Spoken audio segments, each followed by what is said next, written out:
Kan selalu saya bilang peneliti bisa salah, tetapi tidak boleh bohong. Nah pertanyaannya, jika Bareskrim menyatakan penelitian kami salah, mana yang benar? Buktikan.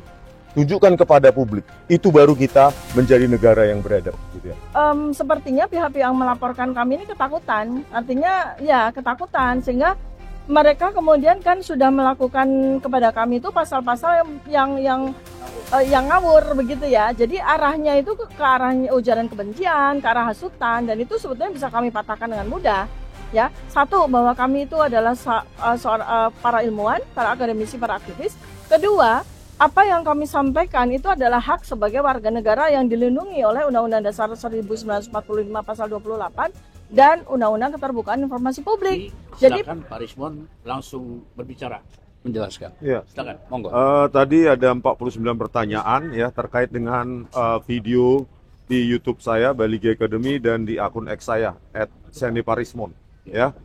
Jadi ada sekitar 9 sampai 12 sebenarnya video saya yang akan ditanyakan, tetapi hari ini ya kita total war. Artinya begini.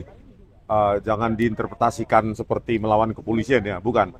Kalau sebelumnya saya ditanyakan tentang hal-hal teknis dan saintifik dalam klarifikasi, saya merasa itu tidak relevan karena tempus dan locus delictusnya yaitu 26 Maret 2025. Nah, hari ini berubah. Tempus dan locus delictinya adalah 22 Januari 2025.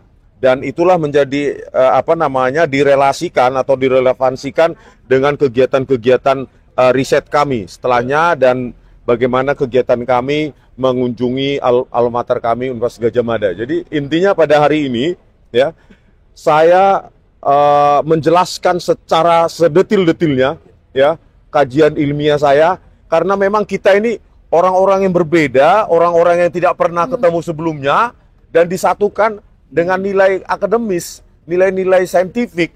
Saya dengan Bu Tifa juga kenalnya 15 April 2025 di UGM, bahkan di depan ruang 109 Fakultas Kehutanan UGM.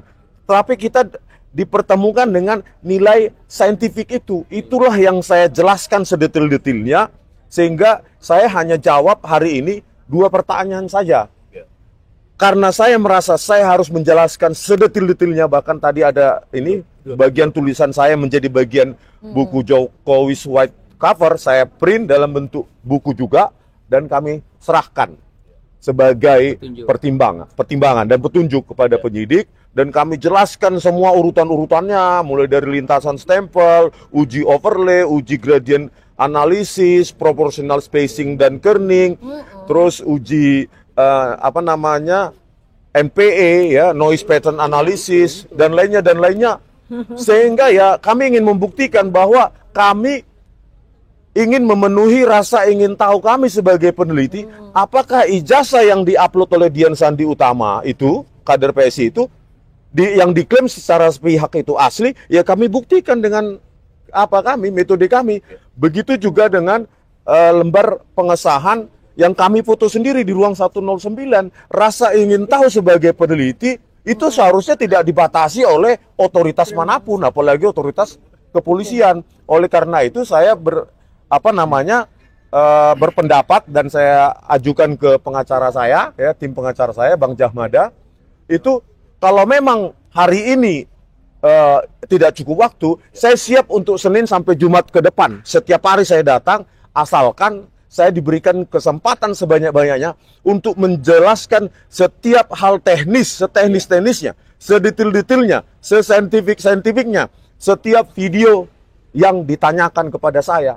Jadi itu kesempatan saya, ya, kesempatan saya untuk membela orang-orang yang bersama saya ini, mulai dari TPUA, Bu Tifa, Pak Roy Suryo, bahwa kami dipertemukan tidak lain dan tidak bukan ya nilai saintifik ini, gitu. Tidak ada interpretasi lain. Oleh karena itu kepada penyidik ya saya siap. Senin sampai jam 5 saya layani. Selasa kalau kurang sampai jam 5 juga saya layani, gitu. Setiap pertanyaan akan saya jelaskan sedetil-detilnya, gitu ya.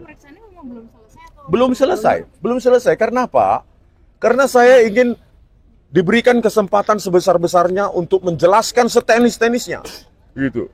bahwa di luar sana dikatakan fitnah, kebencian, dan lain-lain. Bagaimana kebencian itu ada kalau kita ada parameternya, ada metodenya, bahkan ada source code-nya, ada kajian terhadap output tersebut, bahkan tidak menyentuh personal Pak Joko Widodo. Kalau kalian bisa membelinya nanti tanggal 27 Agustus kami grand launching ya buku tersebut, kalian lihat jauh sekali dari kebencian buku itu. Gitu loh. Jauh sekali dari kebencian, itu cuma metode-metode yang kami lakukan sesuai dengan keilmuan kami untuk memenuhi rasa ingin tahu kami sebagai peneliti. Dan kami jawab, yang diupload Dian Sandi Utama itu banyak kejanggalan. Banyak hal-hal yang kami buktikan itu potensi-potensi manipulasi digital. Maka kami simpulkan, itu tidak asli. Gitu. Dan lewat uji-uji forensik lainnya terhadap lembar pengesahan skripsi itu kami buktikan bahwa dua fitur yang paling utama dalam digital word document atau dokumen yang berasal dari word processor modern adalah proportional spacing dan kerning. Proportional spacing artinya ruang untuk tiap huruf adaptif, berubah-ubah sesuai dengan misalnya I dengan A dengan N itu berbeda-beda. Kerning itu jarak antar huruf itu berbeda-beda. Jarak antar kata berbeda-beda sesuai dengan string adjustment pada algoritma di word processor tersebut. Jadi ya sudah kami buktikan. Kan selalu saya bilang peneliti bisa salah, tetapi tidak boleh bohong. Nah pertanyaannya, jika Bareskrim menyatakan penelitian kami salah, mana yang benar? Buktikan. Tunjukkan kepada publik. Itu baru kita menjadi negara yang beradab, gitu ya. Oke, jadi saya tambahkan ya. Hari ini pertanyaan yang diajukan kepada klien kami Rismon itu 49 pertanyaan. Kemudian pertama-tama penyidik mengatakan bahwa akan ada 37 video yang akan ditampilkan. Tapi kami tanya, yang berhubungan langsung dengan klien kami Rismon Jennifer itu berapa? Katanya kurang lebih 12. Oleh sebab itu, jika ada video yang tidak berkaitan dengan kegiatannya klien kami Rismon, ya nggak perlu dipertanyakan. Tidak ada hubungannya. Oleh sebab itu ada sepakat, kalau itu oke, disepakatilah. Tapi dari 12 itu, bayangkan sampai sekarang itu baru 2 video yang dibelah, yang dijawab oleh klien kami Rismon itu sudah memakan waktu hampir berjam-jam. Oleh sebab itu dengan sepakat tadi penyidiknya juga baik sekali dan kooperatif, memberikan kesempatan kepada klien kami Rismon dan kami kuasa hukum kembali ke sini hari Senin pukul 9.30 pagi. Dan akan kita ikutin selesai jam berapa kita tidak tahu. Pokoknya sampai tuntas. Sampai tuntas. Itu target ada kita. Tambahan dari Mbak Tifa. Oh, Mbak Tifa. Silakan Mbak Tifa. Baik, saya ada tambahan. Kemarin saya diperiksa sebelum Bang Rismon Sianipar ya. Jadi ternyata bukti-bukti yang mereka berikan sekitar 37 video maupun link ya dan postingan itu sama ya, kurang lebih sama. Dan memang ada bagian dari yang saya yang katakanlah mereka katakan bahwa itu postingan saya, atau mereka katakan bahwa itu postingan dari Bang Rismon ataupun Bang Roy dan para 12 orang yang lain gitu ya. Dan itu kan perlu diverifikasi. Karena tidak begitu saja kita katakan bahwa itu postingan kita ya, karena kan ada deepfake sekarang ini, ada cloningan akun dan sebagainya, dan itu memang membutuhkan digital forensik. Jadi tidak semata-mata, tidak serta-merta harus kita jawab itu ya.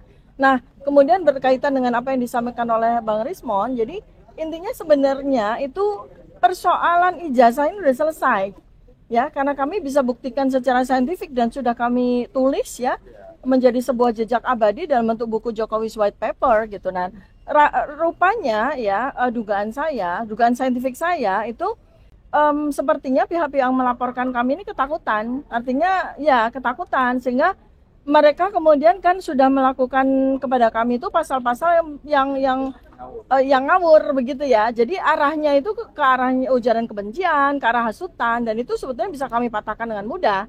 Ya, satu, bahwa kami itu adalah para ilmuwan, para akademisi, para aktivis.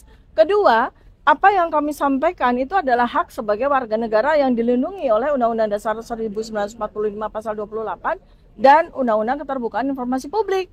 Jadi artinya tidak hanya kami, tapi seluruh warga negara, termasuk yang sudah terlanjur dikriminalisasi oleh Joko Widodo, yaitu Bambang Tri dan Gus Nur sekalipun, ya ketika mereka kemudian terjerat pasar kriminalisasi itu, sebenarnya mereka itu dilanggar hak asasi manusia mereka. Biar ngomong dikit Bang. Abang lah.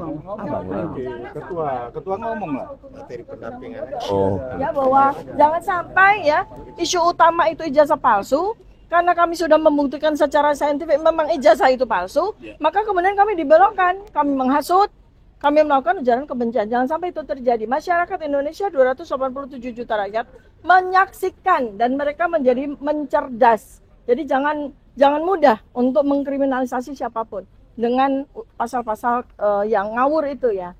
Terima kasih. Nah, bentar Bang ya. Tadi info dari penyidik saya tanya, di mana saya minta ijazah ditunjukkan. Katanya sedang ada di lab 4. Yang kedua, berita acara penyitaan ada tapi tidak mau menunjukkan. Yang ketiga, saya dapatkan informasi dari penyidik bahwa analisa atau uji forensik terhadap ijazah atau barang bukti yang lain itu belum selesai dilakukan, tetapi kami sudah dipanggil dengan dugaan tindak pidana. Iya, harusnya kan ini diselesaikan dulu dan saya diberikan summary, forensik summary, ya, simpulan forensik harusnya kita ditunjukkan kepada kita bahwa mereka benar dan kita lah yang salah. Ini enggak. Simpulan forensik belum keluar dan katanya masih dalam antrian forensik, ya. Tetapi kami sudah dituduh macam-macam. Bagaimana nih Pak Prabowo Subianto? Oke, Pak. Ya. Jadi seharusnya tidak demikian. Kalau memang itu ada fakta, ditunjukkan aja apa benar sih. Ya ini loh, apa benar ini. Artinya kita akan meneliti. Itu aja sederhananya. Ada tadi dijelaskan kalau kita diberi kebebasan dalam pasal 28, maksudnya 28F ya, Undang-Undang Dasar 45. Yaitu melalui saluran informasi apapun dikaitkan dengan Undang-Undang Nomor 14. Kata Mikel masih dalam antrian. Berarti nambah lagi kan? Belum dilakukan. Belum Negara Wajib diminta Belum pasal keluar. 18 Ya? ya. Miki belum keluar. Belum. Jadi bukan tidak wajib diberikan. Pasal 18 itu undang-undang dan terbuka informasi. Saya kira mungkin Itu ya. Ya, baik. barangkali Bang Bang Petrus. Mungkin Udah tadi, udah. silakan Bang Petrus. sebelum Pak Petrus aku tambahkan lagi karena kami di dalam dari awal sampai akhir ya. Jadi tahu semua yang dari dalam, cuman saya katakan tadi bahwa sebenarnya materi dari BAP yang didakan itu sebenarnya sudah boleh share. Tapi satu hal, bahwa dalam penyidikan ini sebenarnya sesuai dengan pasal 39 KUHP, Yang perlu public opinion. di situ ada penyitaan. Iya. Penyitaan barang bukti yang ada kami tanyakan sampai tadi sebelum dimulainya penyidikan oleh penyidik kepada klien kami Rismon. Mereka tuh tidak berkata secara pasti apa yang disita. Nah, jelas lah. Padahal ini sudah masuk ke penyidikan. Jadi saya bilang seharusnya berimbang. Hukum sekarang tuh berimbang. Baik penyidik, baik yang diperiksa itu berimbang. Jadi seperti kata klien kami Rismon tadi, tidak tiba-tiba kita sudah maju jauh banget, tiba-tiba buktinya nggak ada. Ada. Ya, jadi ini jomblang namanya. Ini namanya keadilan yang selektif.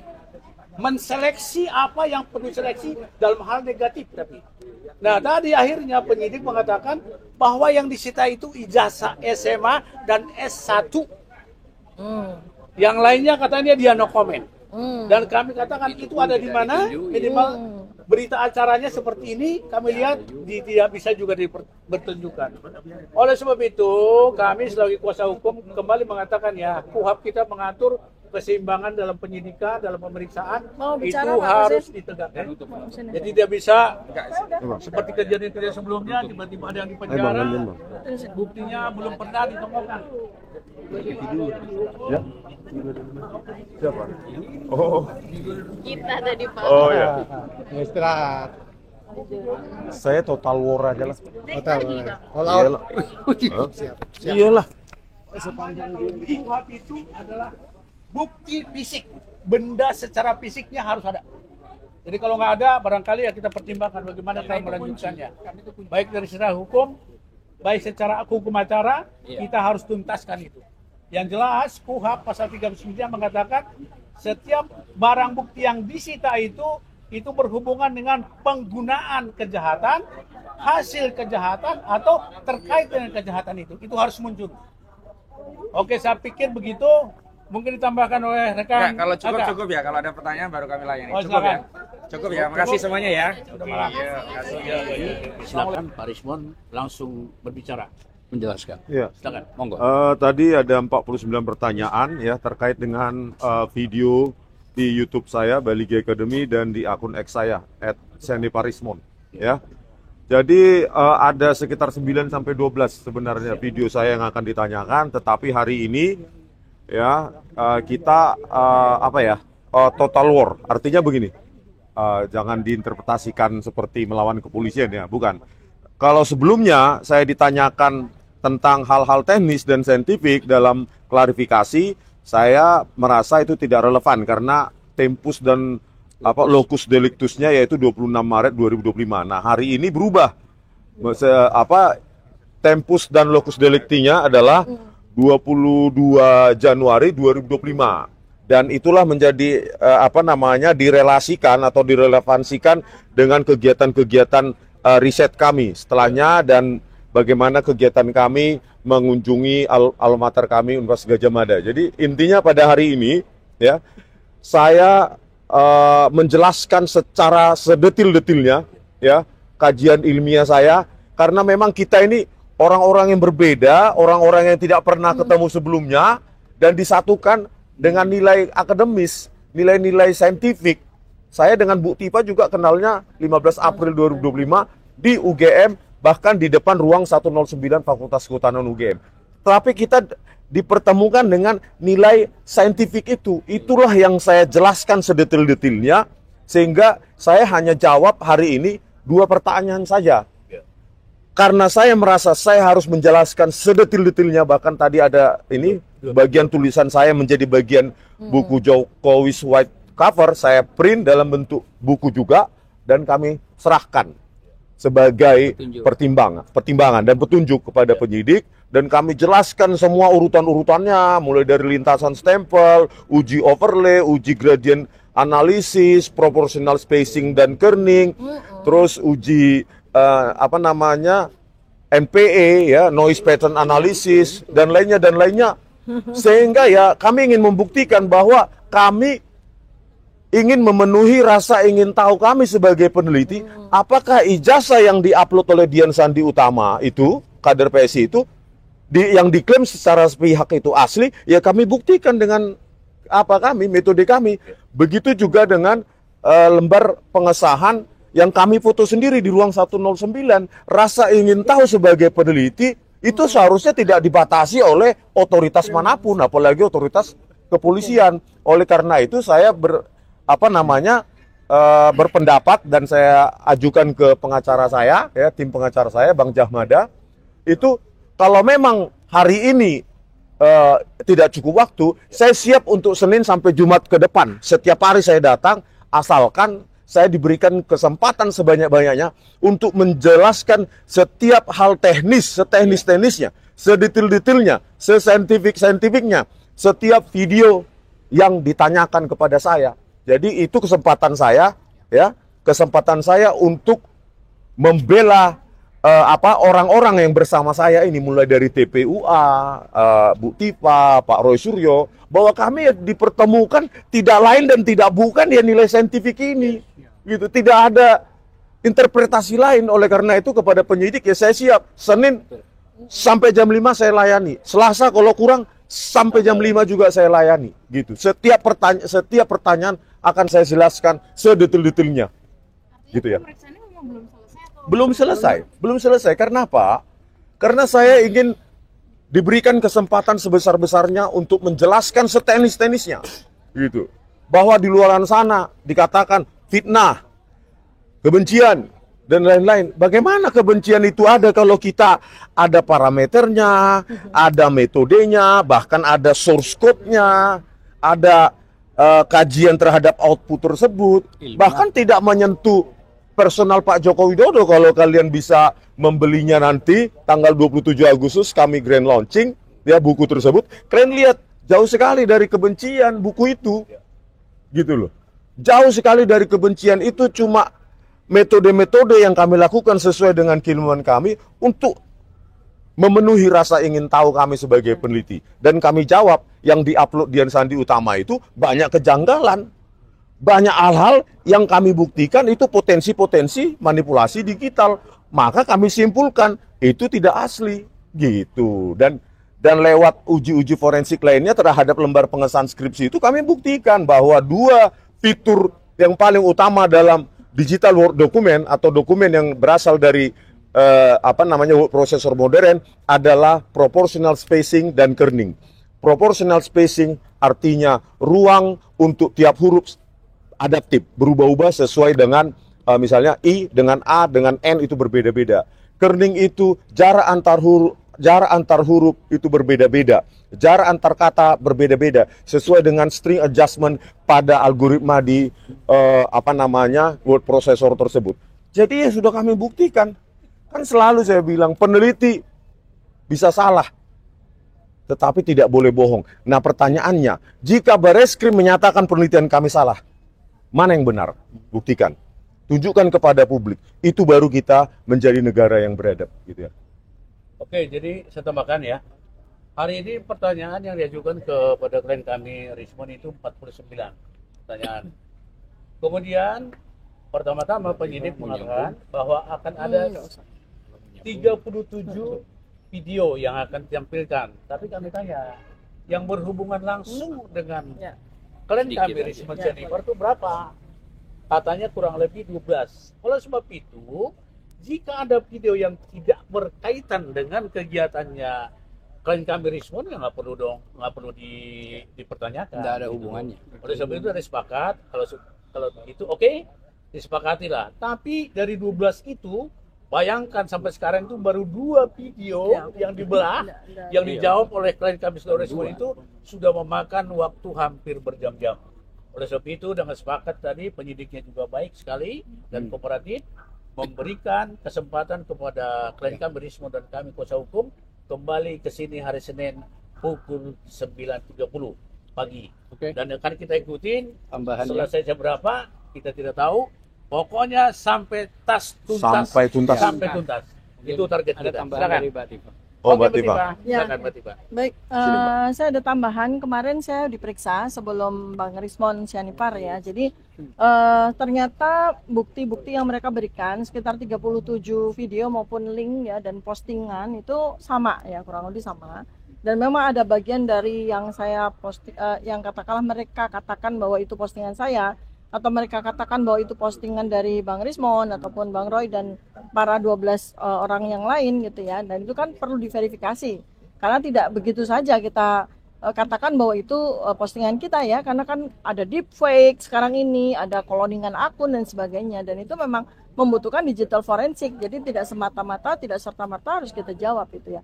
Nah, kemudian berkaitan dengan apa yang disampaikan oleh Bang Rismon, jadi intinya sebenarnya itu persoalan ijazah ini sudah selesai ya, karena kami bisa buktikan secara saintifik dan sudah kami tulis ya menjadi sebuah jejak abadi dalam bentuk buku Jokowi's White Paper gitu. Nah, rupanya ya dugaan saintifik saya itu sepertinya pihak-pihak yang melaporkan kami ini ketakutan. Artinya ya ketakutan, sehingga mereka kemudian kan sudah melakukan kepada kami itu pasal-pasal yang ngawur begitu ya. Jadi arahnya itu ke arah ujaran kebencian, ke arah hasutan, dan itu sebetulnya bisa kami patahkan dengan mudah. Ya, satu, bahwa kami itu adalah para ilmuwan, para akademisi, para aktivis. Kedua, apa yang kami sampaikan itu adalah hak sebagai warga negara yang dilindungi oleh Undang-Undang Dasar 1945 pasal 28 dan Undang-Undang Keterbukaan Informasi Publik. Jadi artinya tidak hanya kami, tapi seluruh warga negara, termasuk yang sudah terlanjur dikriminalisasi oleh Joko Widodo, yaitu Bambang Tri dan Gus Nur sekalipun, ya ketika mereka kemudian terjerat pasar kriminalisasi itu, sebenarnya mereka itu dilanggar hak asasi manusia mereka. Biar ngomong dikit Bang, abang lah. Ketua ngomong lah. Materi pendampingan. Oh. Ya bahwa jangan sampai ya isu utama itu ijazah palsu. Karena kami sudah membuktikan secara saintifik memang ijazah itu palsu, maka kemudian kami dibelokkan, kami menghasut, kami melakukan ujaran kebencian. Jangan sampai itu terjadi. Masyarakat Indonesia 287 juta rakyat menyaksikan dan mereka menjadi mencerdas. Jadi jangan mudah untuk mengkriminalisasi siapapun. dengan pasal-pasal yang ngawur itu ya. Terima kasih. Nah, Dipastikan. bentar Bang ya. Tadi info dari penyidik saya tanya, di mana saya minta ijazah ditunjukkan. Katanya sedang ada di lapor. Yang kedua, berita acara penyitaan ada tapi tidak mau menunjukkan. Yang ketiga, saya dapatkan informasi dari penyidik bahwa analisa atau uji forensik terhadap ijazah atau barang bukti yang lain itu belum selesai dilakukan, tetapi kami sudah dipanggil dengan dugaan tindak pidana. Diselesaikan dulu. Iya, harusnya kan ini diselesaikan dulu dan saya diberikan summary, forensik summary, ya, simpulan forensik harusnya kita ditunjukkan kepada kita bahwa mereka benar dan kita lah yang salah. Ini enggak. Simpulan forensik belum keluar dan katanya masih dalam antrian forensik, ya. Tetapi kami sudah dituduh macam-macam. Bagaimana nih Pak Prabowo Subianto? Oke, Pak. Ya. Jadi seharusnya tidak demikian. Kalau memang itu ada fakta, ditunjukkan aja kenapa berat sih. Ya ini loh, apa benar ini. Artinya kita akan meneliti itu aja sederhananya. Ada tadi dijelaskan kalau kita diberi kebebasan dalam pasal 28, maksudnya 28F ya, Undang-Undang Dasar 45, yaitu melalui saluran informasi apapun dikaitkan dengan Undang-Undang Nomor 14. Kata Mikel masih dalam antrian. Berarti nambah lagi kan? Belum dilakukan. Belum Negara. dilakukan. Negara Wajib mana Mikel? diminta Belum pasal 18 Ya? ya. Miki belum keluar. Belum. Jadi bukan tidak wajib diberikan. Pasal 18 itu undang-undang dan terbuka informasi. Saya kira mungkin Itu ya. Ya, baik. barangkali Bang Bang Petrus. Mungkin Udah tadi, udah. silakan Bang Petrus sebelum Pak Petrus aku tambahkan lagi karena kami di dalam dari awal sampai akhir ya. ya. Jadi tahu semua yang dari dalam, cuman saya katakan tadi bahwa sebenarnya materi dari BAP yang diadakan itu sebenarnya tidak boleh share. Tapi satu hal bahwa dalam penyidikan ini sebenarnya sesuai dengan pasal 39 KUHP, Yang perlu public opinion. di situ ada penyitaan. Iya. Penyitaan barang bukti yang ada kami tanyakan sampai tadi sebelum dimulainya penyidikan oleh penyidik kepada klien kami Rismon, mereka tuh tidak berkata secara pasti apa yang disita. Nah, jelas lah. Padahal ini sudah masuk ke penyidikan. Jadi saya bilang seharusnya berimbang. Hukum sekarang tuh berimbang. Baik penyidik, baik yang diperiksa itu berimbang. Jadi seperti kata klien kami Rismon tadi, tidak tiba-tiba kita sudah maju jauh banget, tiba-tiba buktinya nggak ada. Ada. Ya, jadi ini jomblang namanya. Ini namanya keadilan yang selektif. Menseleksi apa yang perlu seleksi dalam hal negatif tapi. Nah, tadi akhirnya penyidik mengatakan bahwa yang disita itu ijazah SMA dan S1. Yang lainnya katanya dia no comment. Dan kami katakan itu ada di mana? Minimal berita acaranya seperti ini kami lihat tidak bisa juga dipertunjukkan. Oleh sebab itu kami sebagai kuasa hukum kembali mengatakan ya KUHP kita mengatur keseimbangan dalam penyidikan, dalam pemeriksaan itu harus ditegakkan. Jadi tidak bisa seperti kejadian-kejadian sebelumnya tiba-tiba ada yang di penjara, buktinya belum pernah ditemukan. Ya. Siapa? Oh. Kita tadi Pak. Oh ya. Istirahat. Saya total war aja lah. Hotel. Iyalah. Iyalah. KUHP itu adalah bukti fisik, benda secara fisiknya harus ada. Jadi kalau nggak ada, barangkali ya kita pertimbangkan bagaimana cara melanjutkannya.